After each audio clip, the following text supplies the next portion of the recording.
Meus queridos, estamos aqui para mais uma aula do nosso curso com o tema Missiologia. Quero saudar os nossos amigos e estudantes que vão assistir essa aula, vão receber esse conteúdo posteriormente. Nós estamos aqui com alguns alunos presenciais, o curso Bacharel em Teologia, e nós vamos estudar nesta manhã Missiologia. No decorrer da aula, os nossos alunos podem comentar, fiquem à vontade para participar da aula. A aula é participativa, tá certo? Então, qualquer dúvida, fique à vontade. A área de missiologia, dentro do conteúdo proposto, um conteúdo bem simples, tá? Bem claro, objetivo, não tem muita dificuldade na compreensão. Nós vamos dar aqui o auxílio dentro do que se refere à explicação do conteúdo. Então nós vamos primeiramente observar aqui o significado da palavra, né? Sempre é bom conceituar para podermos entender. Então o termo missão, a ideia de missão vai aparecer principalmente no Novo Testamento, tá certo? Vem do latim, vem do grego ali, ó, apóstolo. Então você não vai encontrar essa palavra nos textos bíblicos literalmente, tipo a palavra missão. Você não vai encontrar. Você vai encontrar palavras que dão a entender a função da missão. Então do grego apóstolo vai derivar a palavra apóstolo, aquele que é enviado, né? Enviar. Mittere é do latim, do qual vai proceder o substantivo missio, que daí vai vir missão. Então essa palavra nós temos vinda do latim, né? A missão. Não está presente nos textos bíblicos a palavra missão em si, mas você vai ver que a Bíblia é um livro missionário, né? A Bíblia é um livro que fala de missões desde o princípio. Até trouxe a Bíblia aqui. Depois a gente vai analisar um texto bem interessante com os irmãos. Então, missão é a obra de Deus realizada através de Cristo. Aconteceu no Calvário. Missões é a obra de Cristo através da igreja. Então, é muito claro que Cristo mesmo diz, né? Cristo é um dos maiores missionários que houve, né? Por quê? Cristo veio realizar a maior missão de todas. Maior missão, que é salvar toda a humanidade. O próprio Cristo usa muito este termo, né? Usa muito esse termo. Aquele que me enviou. Eu vim realizar as obras daquele. Eu não faço nada se o Pai não ordenar. Então Cristo é o grande missionário. E isso está em Hebreus 3. Hebreus 3 diz que Cristo é o apóstolo e sacerdote. Então Cristo é o apóstolo, um missionário. Veio cumprir uma missão. Resgatar toda a humanidade.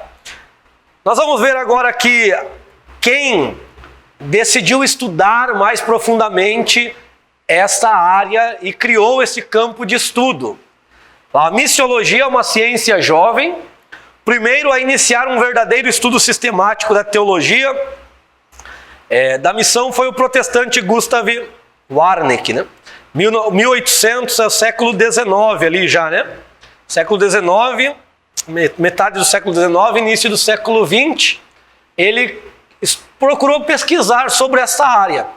Ele não é o pai das missões, ele é o pai do estudo, da ciência, né? Que traz o título Missiologia, criado aí, né? Até é bom definir, como nós estamos definindo, missio, você viu ali, que vai derivar lá do latim, né? Logia do grego, né? Missiologia, ou logia para nós, né? O estudo das missões. Então essa é uma área muito interessante, principalmente aqueles que gostam de se envolver, né, com missões, é uma área bem interessante, é uma área da teologia prática. É uma área da teologia prática, certo? Foi somente a partir do século XVI que a palavra missões começou a significar a igreja sendo enviada para o mundo. Então até então não se usava o termo, só que missões sempre houve. Desde o Antigo Testamento, nós vamos ver missões na Bíblia. Só que esse termo, a partir do século XVI, e o campo de estudo, que hoje está nas grades de teologia, qualquer curso de teologia que você vai fazer, geralmente vai ter uma parte lá, um livro, algum momento, o estudo da missiologia. Ela se deu a partir do século XIX. Metade, do século XIX. Quase a metade, do século XIX. Vamos ver agora no que se refere à Bíblia. Pois eu vou disponibilizar esse PDF para vocês também, tá bom? No Antigo Testamento não encontramos referências explícitas e claras sobre missão ou missões, tal como a compreendemos nos dias atuais. No entanto, é preciso reconhecer que de fato há elementos missionários no Antigo Testamento e que este é a capital para compreender o Novo. E a própria igreja hoje entende, no caso que é novo, entende por missão, a Bíblia, então, é essencialmente um livro missionário, visto que a sua inspiração deriva de um Deus missionário. Acredito que todos nós já ouvimos uma frase que falam muito, principalmente culto de missões, que missões está no coração de Deus, que é o que está dizendo aqui, que Deus é um Deus missionário. E por que houve a necessidade de missão, de fazer de Deus ser missionário, vamos dizer assim, por causa da queda do homem, O homem caiu, então houve essa necessidade. Então no Antigo Testamento nós vamos ver missões, vamos colocar aqui, vamos ter essa visão ampla. Desde o princípio, o próprio Deus já foi um missionário, no resgate do homem. Então o próprio Deus já pregou para o homem. Se nós formos entender missão como pregar as boas novas, pregar a palavra, o próprio Deus, quando o homem caiu, já mostrou para o homem como ele deveria se achegar. Até nós vamos comentar um pouco sobre as dispensações, e nós vamos ver que, infelizmente, alguns campos da teologia elas falham nas suas teorias, certo? Porque o homem ele foi criado com uma capacidade sobrenatural, extraordinária, que nós não conseguimos nem compreender hoje. Nós vamos comentar daqui a pouco.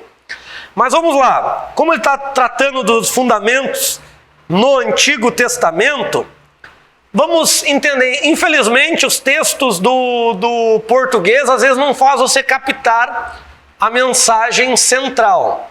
Quando você vai para a cultura, quando você vai estudar mais a fundo, você estuda a língua, a cultura, aí você vê que é um pouco mais amplo.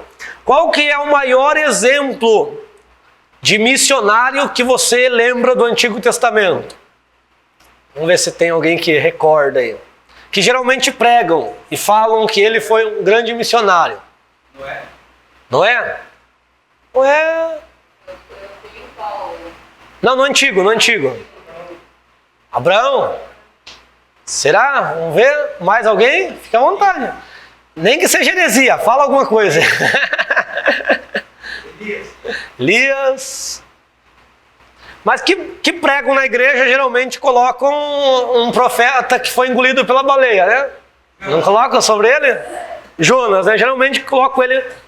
Só que houve um missionário muito mais extraordinário que a gente não consegue captar se não parar para entender uma frase. Foi falado Noé. Noé, é interessante se comentar. Muita gente prega que Noé foi um péssimo pregador, Não conseguiu ganhar uma pessoa, só a sua casa. Primeiro, Noé, nós estamos no curso de teologia, é bom a gente entender. Noé nunca pregou para ninguém entrar na arca. Noé nunca convidou ninguém para entrar na arca. Por que eles fazem essa confusão? Porque Pedro diz lá que ele foi o pregador da justiça. Mas ser pregador da justiça, o que significa? Temos que entender. A sua vida pregava a justiça, porque ele era justo. A Bíblia não fala que somos uma carta lida? Você não precisa pregar, sair pregando. Se você viver o evangelho, a tua vida é uma pregação. Porque nós somos lidos o tempo todo, né? Estão nos observando. Você pode nem saber, mas talvez o teu exemplo de vida já foi um motivo para alguém aceitar a Cristo, sem você talvez nem conversar com ela. Mas só o teu testemunho de vida. Então, se aconteceu isso com a tua vida, vamos supor essa hipótese. Você foi o pregador do evangelho. Você pregou o evangelho para ela com palavras? Então, se um historiador for falar de você, ele vai dizer, fulano de tal, pregador do evangelho, porque qual que é o objetivo dele? Ele nunca pregou, mas o objetivo dele é mostrar que a vida dele foi uma pregação. Então, esse é o objetivo de Pedro. Quando ele fala pregador da justiça, a sua vida era justa em uma geração corrupta. Certo? Eu não vou entrar nos detalhes do texto, mas depois você lê em casa lá 8, 9 ali, 7, 8 de Gênesis. Você vai ver que a ordem de Deus para Noé é muito clara. Não precisa nem teologia para entender, que a gente lê a Bíblia rápido.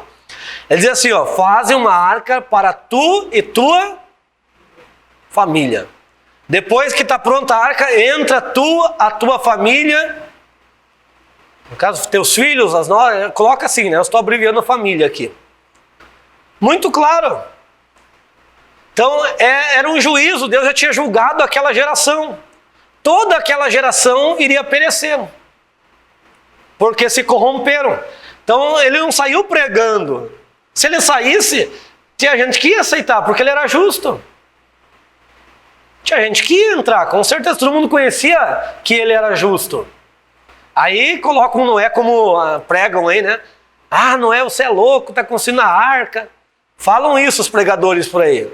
Não era um camarada para construir toda aquela estrutura. Olha a capacidade de engenharia, né, que o homem não tinha. Capacidade, Deus deu as medidas, ele fez. Então, a gente tem a tendência de olhar para o passado lá e achar que os homens eram ignorantes, né? Porque eles não tinham a tecnologia que nós temos. Mas sem tecnologia, a capacidade de criar pirâmides, criar fórmulas, teoremas, criar diversas linhas de pensamento. Então, o homem tem uma capacidade extraordinária. Hoje o homem usa essa capacidade para facilitar a sua vida, né? Criar tecnologias para facilitar a sua vida. E até para fazer não pensar mais, né? Porque antes a gente sempre vai fazer uma conta, hoje não, hoje a gente quer praticidade, a gente vai lá no celular. Antes a gente memorizava as coisas, trabalhava a nossa mente. Hoje não precisa, as pessoas tinham a capacidade de memorizar números, né? Telefone, endereço. Hoje não precisa mais, você tem uma agenda que você coloca tudo ali, você tem um GPS. Então, tecnologias para facilitar, só que faz com que a gente não trabalhe mais essa nossa capacidade de análise, né? Fazer análise, pensar, memorizar, guardar, por causa dessas facilidades que nós temos, certo? Mas aí falaram Abraão. Abraão foi o maior exemplo de missionário. A história de Abraão é extraordinária. Você só aprende isso quando você vai para a cultura judaica. Quer ver por que as pessoas não compreendem que ele foi um missionário?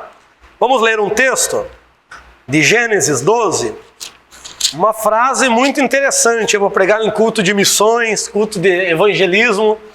Gênesis 12, 4 e 5 ali, Partiu, pois, Abrão como o Senhor te havia ordenado, e Ló foi com ele. Tinha Abrão 75 anos, quando saiu de Harã. E Abrão levou consigo a Sarai, sua mulher, e a Ló, filho de seu irmão, e com todos os bens que tinha adquirido, e os servos que adquiriam em Harã, e saíram a fim de irem à terra de Canaã, e chegarem, deixa eu ver, aqui está servo, aqui acho que está um pouco diferente. Leia aí na versão dos irmãos, aí, versículo 5. Pode ler 12:5, tem alguém com a Bíblia aí? Pode ser no celular também. Isso. Tomou Abrão a Sarai, sua mulher, e a Ló, filho de seu irmão, e toda a sua fazenda que haviam adquirido, e as almas que lhe acrescentaram, e Arã, e saíram para irem à terra de Canaã, e vieram à terra de Canaã. Obrigado. Essa versão está melhor. E as almas que lhe acrescentaram. Então, o que significa isso? Destaca essa parte aí na tua Bíblia, quando você for. Qualquer coisa escreve aí 12:5 e escreve essa parte aí. Acrescentou toda a alma que lhe acrescentaram. A história de Abraão é interessante. Vou comentar um pouquinho aqui. Abraão, ele nasceu no ano 1948. Isso no ano judaico. Depois que os judeus eles contam a partir do nascimento do homem. Melhor, a partir da criação do homem. Então ele nasce no ano 1948. A partir da criação de Adão. Quando ele nasceu, a Torre de Babel estava sendo construída. Às vezes a gente não consegue fazer essa conexão porque não ensina essa parte, né? Então a Torre de Babel estava sendo construída. O grande rei da época, que é o imperador, né, daquelas regiões, era Nimrod. Então Nimrod estava dominando, né, tudo dentro daquela criando. Você conhece, né? Babel, objetivo não ser varrido por um dilúvio, objetivo chegar à conexão com deuses, né? Daí cria todo aquele panteão das divindades da Mesopotâmia. Quando Noé morreu, Abraão tinha 58 anos. Então Abraão provavelmente conheceu Noé. Conheceu os seus filhos. Conheceu Sem. Abraão teve esse contato. E Abraão, dentro daquela região politeísta, Mesopotâmia, né? Ele entendeu que existia apenas um Deus verdadeiro. E passou a seguir esse Deus verdadeiro. Ele analisou que aquelas imagens, e Terá, seu pai, ele era vendedor de imagens, né? Ele tinha um comércio de imagens, de deuses, né? Que ele vendia. Tanto conta uma história bem interessante, né? Que um dia, Abraão pegou e, no momento de venda, e ficou irritado com aquilo lá, né? Porque ele sabia que era uma mentira, que lá não tinha poder nenhum. E o que ele fez? Ele quebrou todas as imagens, né? Quando vieram trazer as oferendas, né? Os manjares. Aí ele pegou aquele pau que ele quebrou e deixou só uma imagem grandona assim. E colocou aquele pau que ele quebrou na mão dessa imagem. Aí quando seu pai chegou e viu aquilo lá, né? Prejuízo. Aí falou, o que aconteceu aqui? O que houve?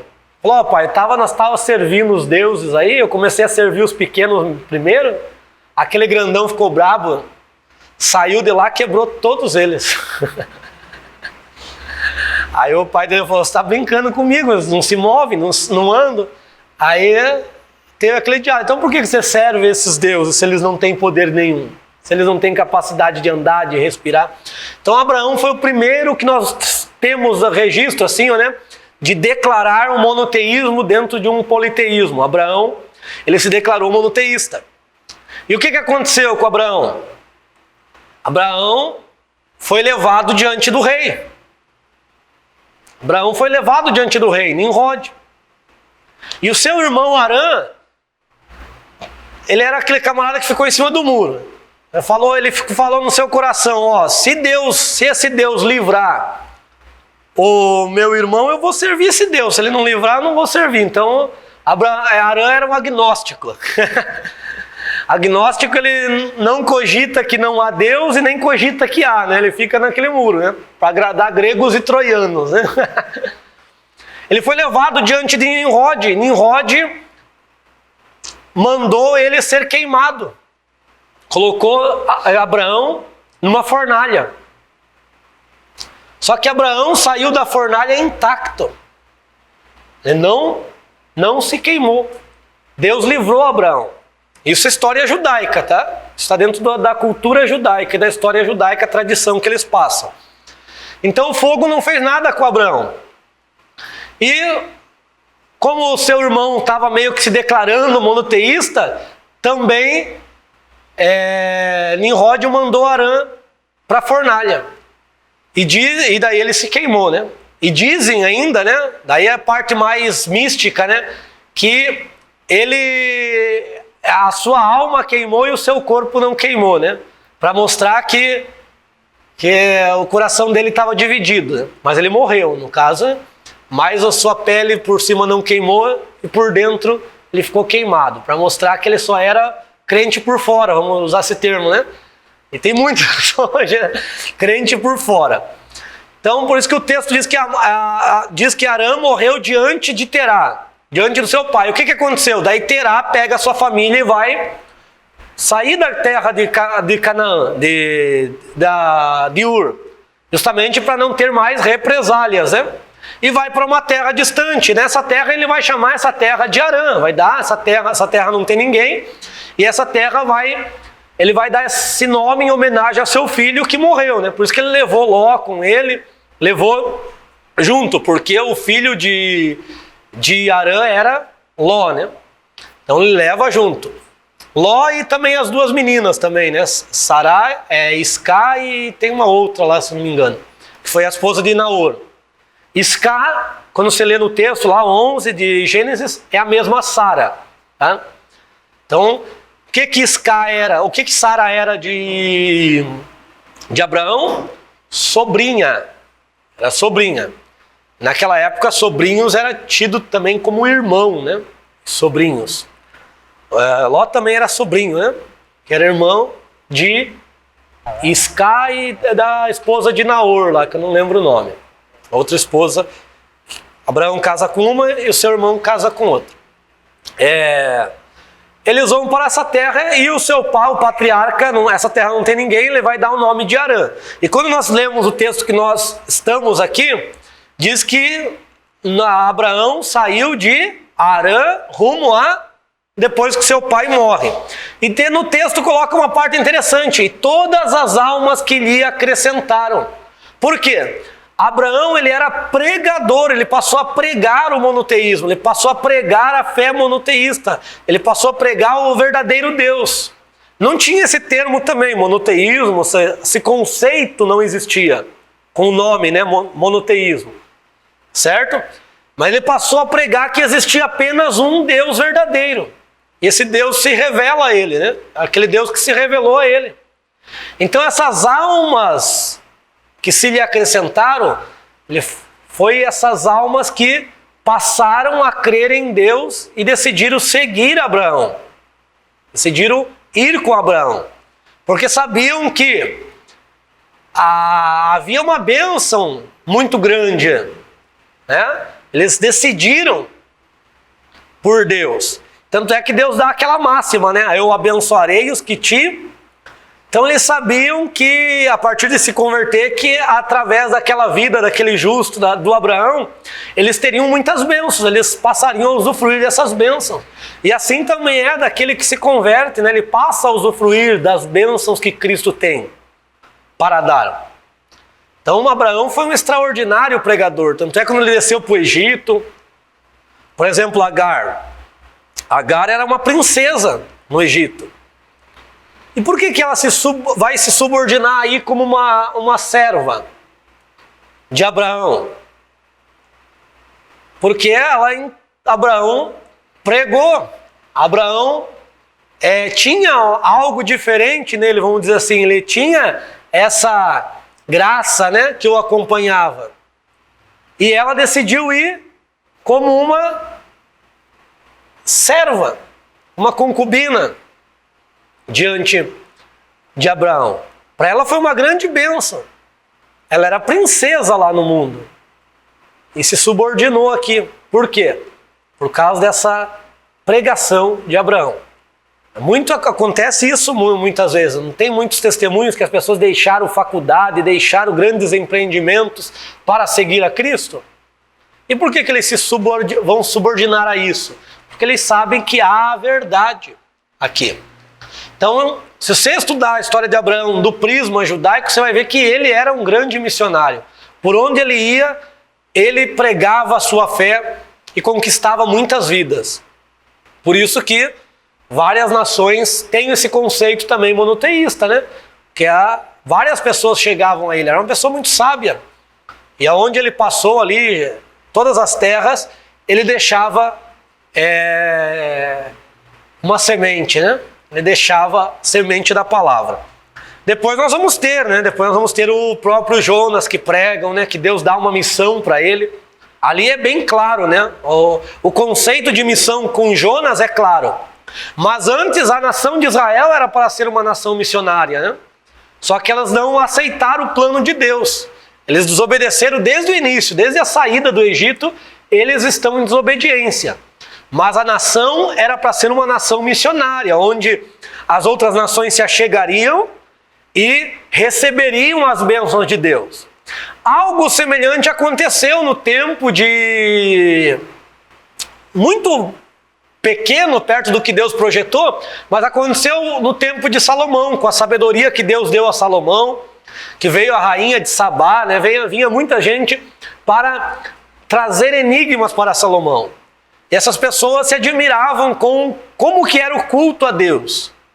Então saíam com a semente da palavra. E aí chega Jonas, né? Que Jonas, Deus diz, vai até Nínive, fala para eles se arrependerem, que senão eu vou destruir. Aí ele reluta, né? Ele prefere a morte, ele prefere morrer do que obedecer a Deus. Quando você vai ler o texto, você vai ver que ele clamou do ventre do peixe e do Hades, ou seja, ele viu a sua alma entrando no Hades. Ele já estava expirando. Aí ele clama a Deus. Ele passa os 3, o primeiro dia ele não clama, o segundo dia ele não clama, ele só vai clamar a Deus quando ele está morrendo. Que daí não tem ateu, né? Não tem, não tem bom, né? Na hora da próxima morte, até o ateu vira crente, né? Então olha só, ele preferiu morrer, só que quando ele passou para aquela angústia da morte, daí ele clama a Deus, né?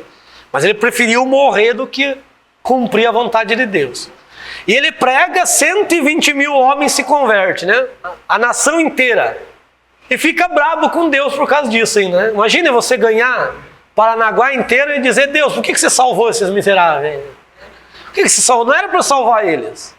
Nós temos isso na igreja, pessoas que já não pregam o evangelho porque só querem a salvação para eles, né? Não anunciam, né? E se Jesus converte uma pessoa lá do pó, diz, mas esse aí, felizmente, né? O amor está faltando. Fica à vontade. Eu não sei, tipo, eu já escutei que ele teria morrido mesmo, por isso que ele é tipologia de Jesus. Ele passa, né? Porque por isso que eu falei, da morte, né? Ele passa aqueles momentos de morte, mas é pouco tempo, né? Porque ele viu a alma dele entrando no Hades. E aí ele clama a Deus e Deus retorna, né? O sinal de Jonas, que ele fala de 3 dias e 3 noites, passou a ser símbolo, né? Então quando Jesus fala o sinal de Jonas, passou a ser símbolo de morte e ressurreição. Ele morre pelo texto ali, se você vê. Só que você tem que pegar uma tradução boa, né? Você pega uma tradução meio complicada, você não consegue ver. Só consegue ver que ele clamou Na minha eu acho que tá... Nessa tradução acho que tá legal aqui, ó. Vamos ver lá o texto, Jonas. Então ele passa minutos, né, de morte, não os 3 dias. Tá? O sinal que Jesus fala em relação a Jonas é por causa dos 3 dias, e não que ele morreu e ficou 3 dias morto, tá? E temos história já, nós temos noticiado várias revistas do quê? De pessoas, pescador que já passou 2 dias no ventre de uma baleia, né? Lá no Mediterrâneo. E só saiu com uma escoriação na pele por causa dos sulcos gástricos.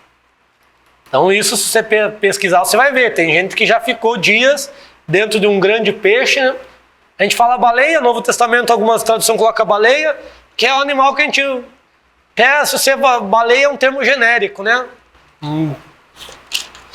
Para o grande peixe. Capítulo 2, né? Versículo 2: clamei ao Senhor Jeová a partir da minha tribulação, e implorei, e ele me ouviu, desde as entranhas do Sheol. O que é o Sheol? É o mundo espiritual, do lugar dos mortos, né? Das almas. Então lá ele clamou desde as entranhas do... Implorei e tu me ouviste. Aqui diz que é dentro do inferno. Inferno. É que... Sepultura, né? Então é Sheol no hebraico.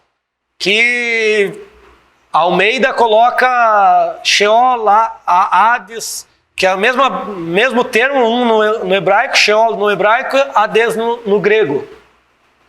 Para lugar dos mortos, né? Ou sepultura. Depende do texto, depende do momento, vai indicar lugar de sepultamento ou o mundo espiritual onde as almas ficam, né? Certo? Ó, lançasse no profundo dos mares e me cercou com as correntes. Todas as tuas ondas... Ó, versículo 5: as águas me cercaram até a alma, e o abismo me envolveu, e no profundo do mar as águas se enrolaram em volta da minha cabeça. As raízes dos montes desci. Mas ali, ó. Então observa que ele dá detalhes, né? Algas enrolando nele, dentro do ventre daquele grande peixe. Mas o versículo que nós estamos tratando aqui é o versículo 2.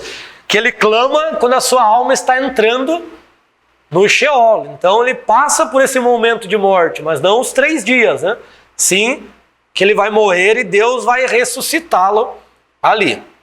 Aí sinal de Jonas, quando Jesus fala, que sinal que vocês querem? Senão o sinal de Jonas, né? Quando ele diz o sinal de Jonas, isso passou a ser um símbolo, dentro da cultura judaica, passou a ser um símbolo de que haveria a ressurreição. Que a ressurreição dos mortos haveria de acontecer. Tanto é que descobriram achados arqueológicos que eles colocam um grande peixe e o Jonas. Porque passou a tipificar esse sinal de Jonas, né? Passou a tipificar a ressurreição. Já um prenúncio dentro da cultura, um prenúncio do que aconteceu com Jonas, né? Então Jonas morreu e ressuscitou. Tem gente que vai dizer que não, né? Mas ele, pelo texto ali, dá para entender que ele passou pela morte e Deus deu uma nova chance para ele, tá certo? Para ele pregar o evangelho, a mensagem a Nínive. Você olha que coisa, né? Preferiu a morte do que a obediência, né? A Deus.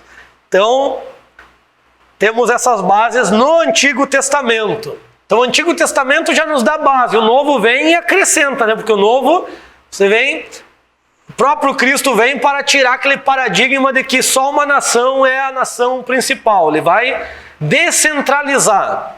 Ele vem para os seus, ele vem para os judeus, ele vem para que os judeus se convertam e a salvação saia a partir dos judeus.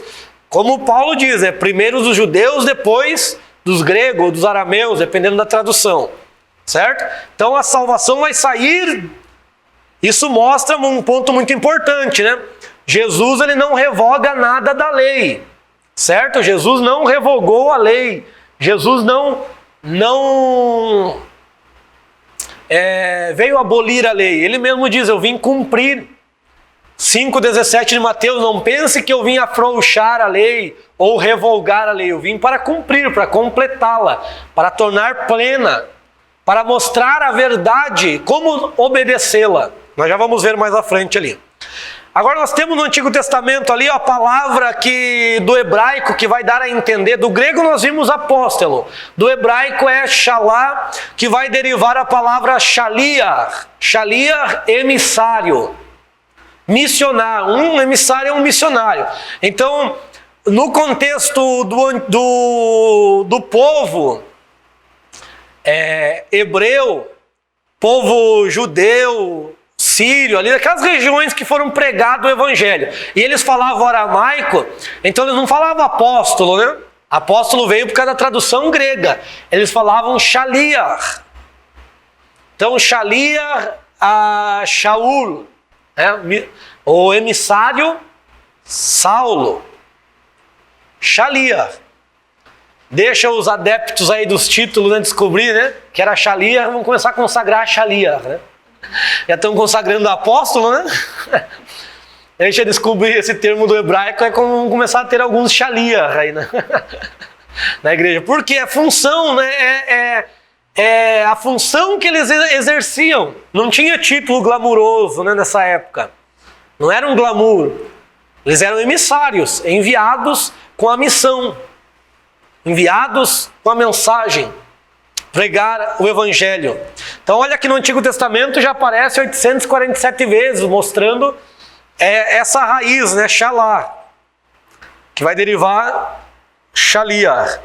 E outra palavra que vai vendo do grego, que ele coloca aqui, é o economia, né, que é a administração da casa.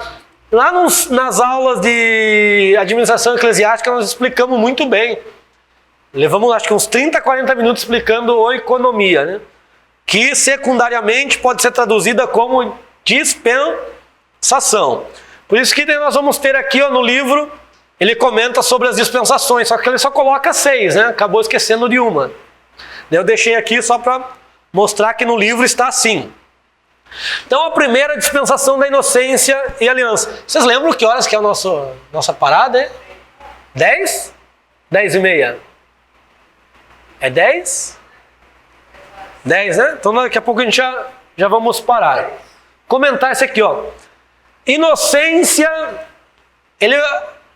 existe um estudo que é chamado 7 dispensações. Esse estudo começou em 1819, se não me engano, por Darby.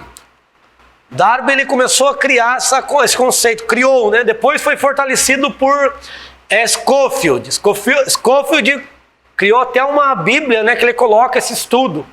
A Bíblia de Estudo Scofield.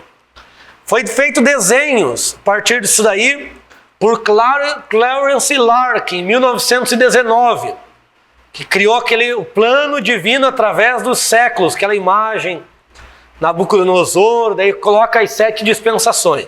Então é um estudo teológico que infelizmente falha em alguns aspectos, eu vou comentar aqui com vocês. Contrapartida, existem os estudos da aliança, as 7 alianças que Deus fez com o homem.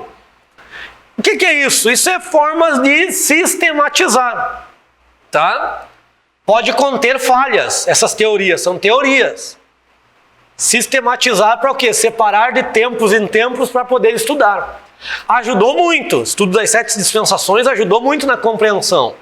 Das alianças ajuda muito, mas não tenho como uma teoria divinamente inspirada por Deus.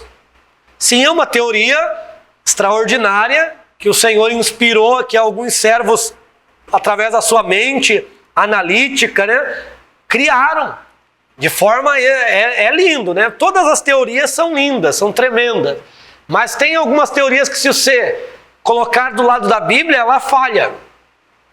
Por exemplo, na dispensação da inocência, coloca-se o homem como inocente, mas o que é inocência?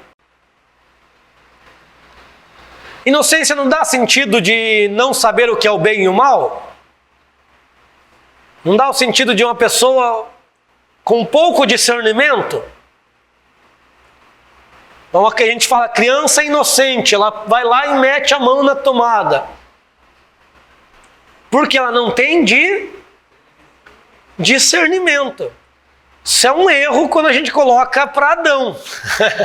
Por quê? Se você lê no texto bíblico, Adão, ele tinha consciência do que era para fazer e do que não era para fazer.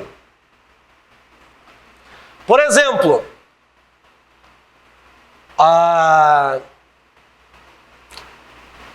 aqui tem alguém aqui que é evangélico de berço, que nunca foi do vamos dizer assim, do sistema mundano, que nunca bebeu álcool. Vamos ver o crente ele não bebe. Não me pedi para levantar a mão. Não vou constranger vocês. O crente ele não bebe. Mas ele sabe que o álcool não é bom. Não é? Sabe que o álcool não é bom, ele precisou beber? para saber que o álcool não é bom? Ele não precisa. Vamos dizer aqui, você coloca em qualquer coisa, homicídio. Você, mesmo antes de se converter, você sabia que era algo que não é bom. Tirar a vida de uma pessoa. Então, quando Deus fala primeiro, quando Deus cria Adão, é interessante, às vezes a gente tem que ir para a cultura judaica para entender. Quando Deus cria Adão, Deus pergunta para Adão, quem é você? Aí ele diz, eu sou Adão. Olha, ele tinha consciência de quem ele era. Porque ele sentiu a semelhança dele com a terra, porque a terra é Adamá. Eu sou Adão porque fui tirado da Adamá. Então ele sabia quem ele era e de onde ele foi tirado. Aí Deus fez outra pergunta, isso dentro da cultura judaica eles dizem. Deus fez outra pergunta, e quem que eu sou? Tu és Adoni, tu és o meu Senhor, tu és o meu Criador. Então Adão era uma pessoa muito sábia, uma pessoa inteligente. Deus trouxe os animais para ele nomear. E o interessante é que esses animais, eles já tinham nome. Ele já tinha um nome, Deus mostrou para os anjos.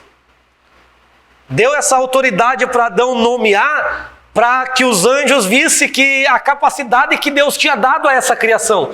Bom, você acha que o homem é considerado a coroa da criação por quê? Essa capacidade, Deus deu uma capacidade extraordinária para o homem. Hoje o homem está em queda. Por isso que nós não vemos mais isso. Mas quando Deus criou o homem perfeito, ele tinha uma capacidade muito maior que os anjos. Muito maior. Por isso que ele é considerado a coroa da... E ele deu, cada nome que ele deu, era o nome que Deus havia dado a esses animais. E quando os anjos viram isso, eles engrandeceram a Deus por causa da criação. Então cada nome que Adão deu, esses nomes já existiam na eternidade. E o homem, sem ter acesso a essa eternidade, ele nomeou cada animal com esses... Era o animal que Deus trouxe. Nós temos, se você for pelo estudo da biologia, você vai ver que tem muitas espécies catalogadas. É claro que não é todas as espécies que Deus colocou diante de... Tem espécies que nem é catalogada pelo homem. Então, não use o parâmetro. Tem gente que quer usar o parâmetro da ciência. Os animais que foram trazidos. Eram muitos animais. Agora, quais exatamente, nós não sabemos. Certo? Quais as espécies, mas muitas espécies. Então observa que Adão tinha uma capacidade. Por exemplo, quando Deus diz, a gente olha Adão como um bobinho, né? Parece que a teologia, os pregadores parece que lê e quando pregam, parece que Adão era um Zé Mané, né? Era um bobinho que pecou, foi lá, pecou porque não sabia de nada. Não, irmãos. Eles tinham muita consciência. Quando Deus diz assim, não coma, vou parar nessa dispensação, a gente pausa aqui. Não coma deste fruto, porque no dia que deles comer, certamente, se eu falar para você,